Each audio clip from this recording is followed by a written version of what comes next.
E agora, questões de direito administrativo, parte 3. Atos administrativos, questões de 25 até 40. Olá, eu sou o Viriato e este é o canal do Viriato.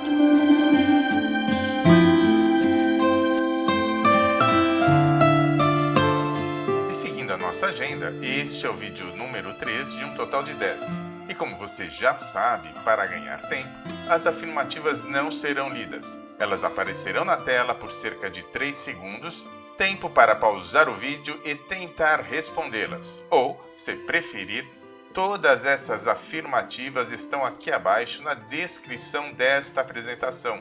Basta copiá-las para o Word, por exemplo, e imprimi-las. Beleza? Definição e características do ato administrativo. Ele é a manifestação unilateral da vontade do Estado ou de quem o represente. É fundamentado na lei, na função administrativa, administrar a coisa pública. Ele produz efeitos na esfera jurídica, criando direitos e obrigações. Deve observar o direito público e deve atender a uma finalidade de interesse público. Atributos do ato administrativo. PATI. São as qualidades do ato administrativo que os diferencia dos atos privados.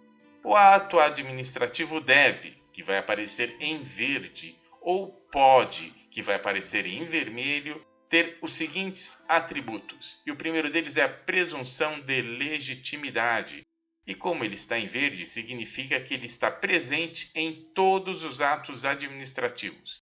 Presume-se que o ato esteja de acordo com a lei, porém, esse atributo é relativo e pode ser questionado pelo administrado em juízo, ou seja, no poder judiciário, caso ele se sinta prejudicado. A autoexecutoriedade. Este, como aparece em vermelho, não está presente em todos os atos administrativos, ou seja, necessita de previsão legal. Significa que não é necessária prévia autorização para a prática de um determinado ato público. Esse atributo pode surgir em caso de situação de emergência, como, por exemplo, a desocupação de um imóvel com risco de desmoronamento, ou ainda a interdição pelo fiscal de um restaurante que não atende às normas de higiene. Por fim, aplicar uma multa de trânsito possui autoexecutoriedade, mas o Estado necessita recorrer ao judiciário caso o pagamento não seja realizado pelo administrado. Tipicidade. Está presente em todos os atos administrativos. Significa que o ato deve conter todos os requisitos previstos em lei para poder produzir resultados. E, por fim, a imperatividade. Este não está presente e é o poder que o Estado tem para impor a sua vontade sobre o administrado sem consentimento prévio. Um exemplo de um ato com imperatividade é quando a administração pública altera o sentido de trânsito de uma rua. E um exemplo de um ato que não possui imperatividade é obrigar um particular a ter um porte de arma. Requisitos do ato administrativo. Conformo. O ato administrativo é válido quando produzido conforme a norma legal e observados os seguintes elementos, requisitos ou pressupostos. E o primeiro requisito é a competência.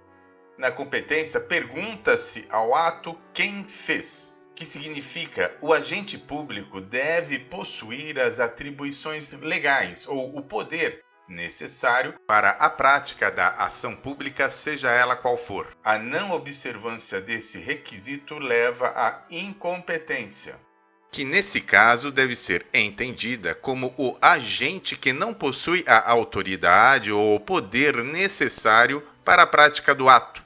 A competência aceita a convalidação, que é algo que já veremos logo adiante.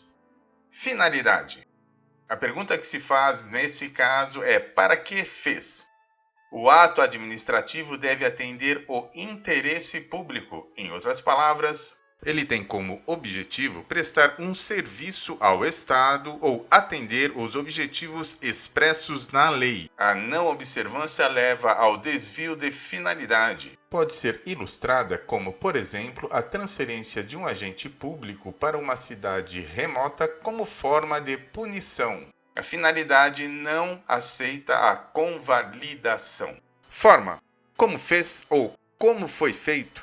A ação pública deve atender às formalidades e procedimentos necessários para sua existência. A não observação leva ao vício de forma. A forma aceita convalidação. Motivo: porque foi feito.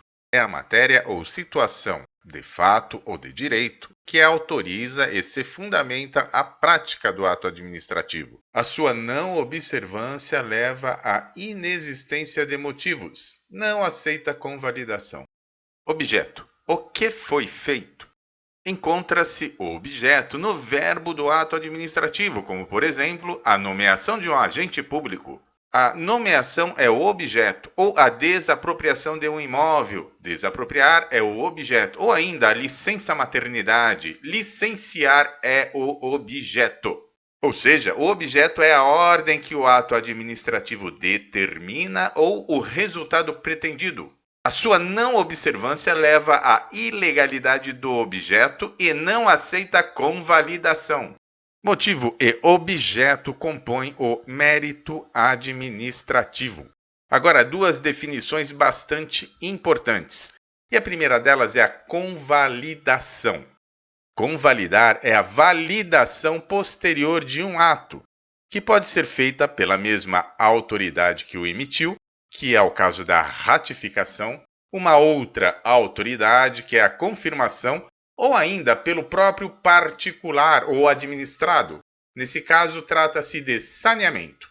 A convalidação tem o poder de corrigir os vícios existentes e considerados sanáveis, que é a competência ou a forma, desde que não acarrete prejuízos à administração pública, ao particular ou a terceiros. Não existe convalidação em caso de vícios quanto à finalidade, motivo e objeto. Mérito administrativo. Ele é composto pelo motivo e objeto, como nós já vimos, e está relacionado aos atos discricionários. Ocorre quando a lei confere uma certa margem de liberdade na atuação da administração pública quanto às questões de conveniência e oportunidade de um determinado ato, ou seja, o administrador, conforme a lei, pode valorar a prática deste ato, regulando a sua intensidade. O mérito administrativo não pode ser apreciado pelo judiciário sob pena de intervenção no Poder Executivo.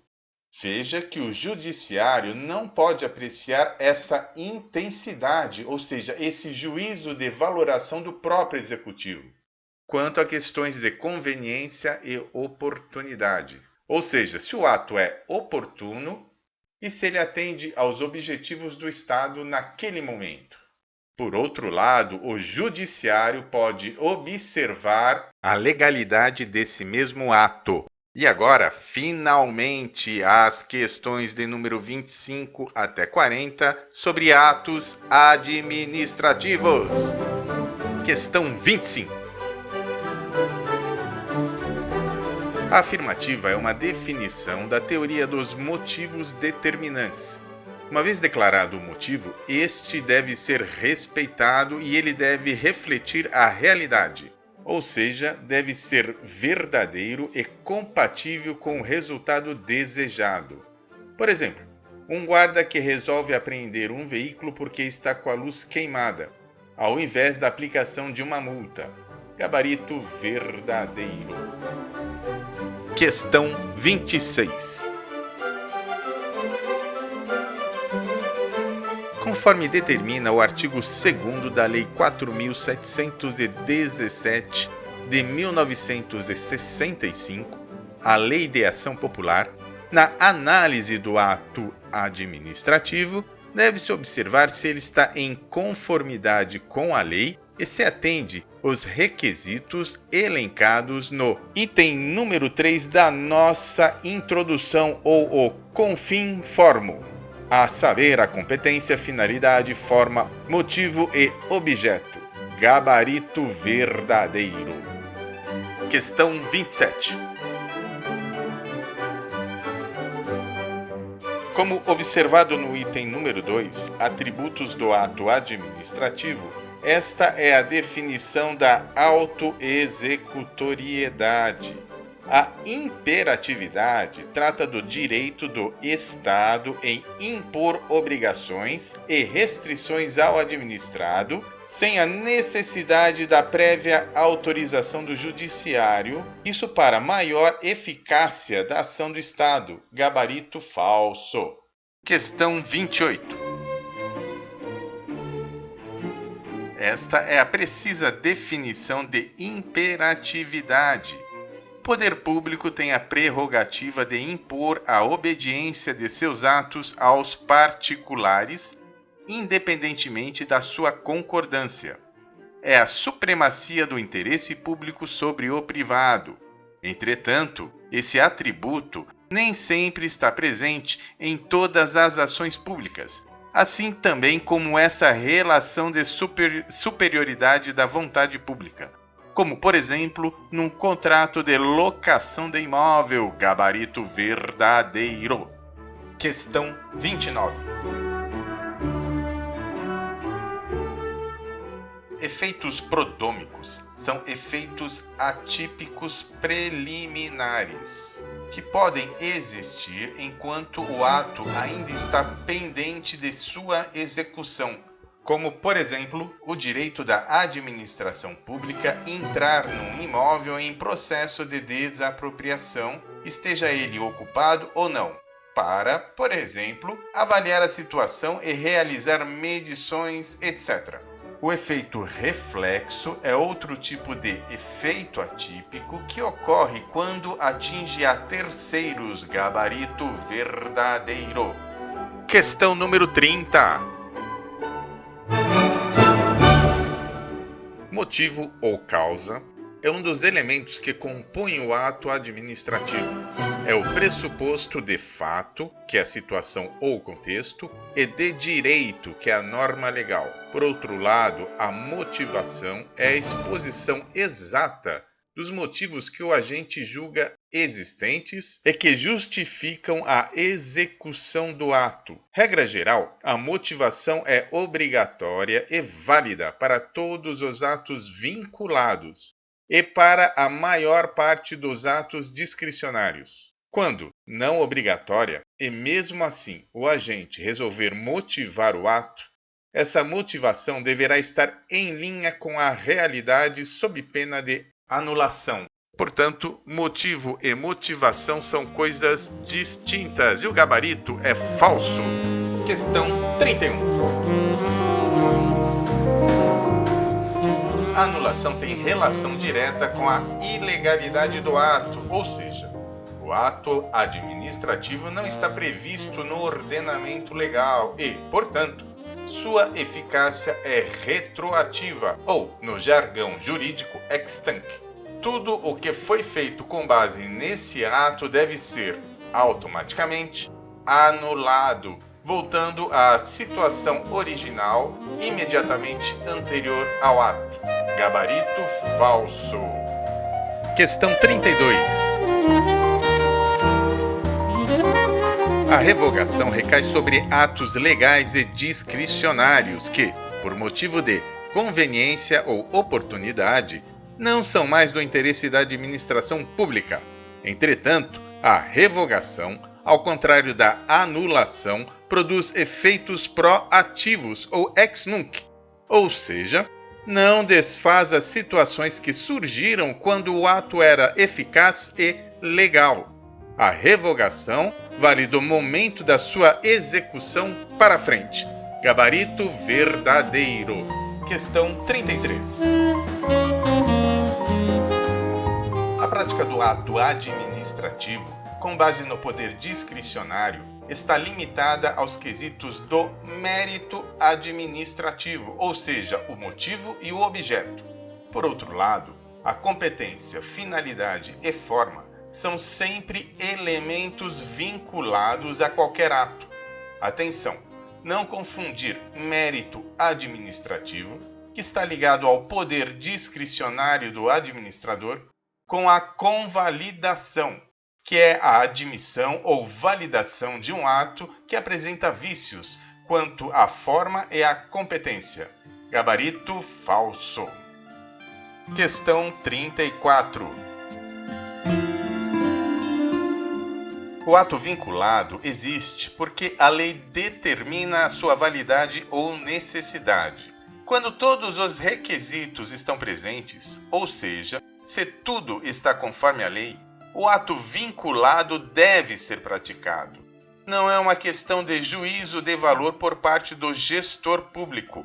Portanto, nesse caso, ou os atos administrativos são legais e existem, ou eles deixam de existir por fatos posteriores, como, por exemplo, a habilitação de um motorista que veio a falecer, ou ainda são ilegais e devem ser anulados com efeitos retroativos. Não cabe revogação para os atos vinculados. Gabarito falso. Questão 35. Conforme a Lei 9.784 de 99, existe a possibilidade do que é conhecido como convalidação tácita.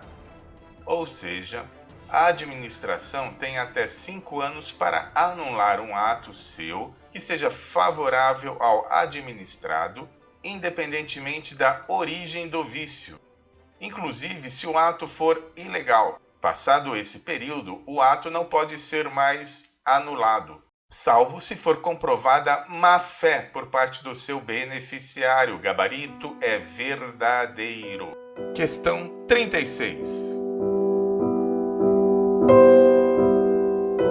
A autoexecutoriedade, atributo presente em alguns dos atos administrativos, possibilita a administração pública executar suas ações sem a necessidade de prévia ordem judicial. O objetivo é suprir de eficácia e rapidez os atos públicos. Ela pode estar expressamente prevista em lei ou não, como é o caso da interdição pelo poder público de um imóvel por risco iminente de desabamento. Numa situação de emergência, um ato ganha autoexecutoriedade, inclusive para o particular, que pode fazer às vezes do Estado. Gabarito falso. Questão 37. Já observado no começo do nosso vídeo, no item 3, requisitos com fim, formo, competência, finalidade, forma, motivo e objeto. O gabarito é verdadeiro. Questão 38.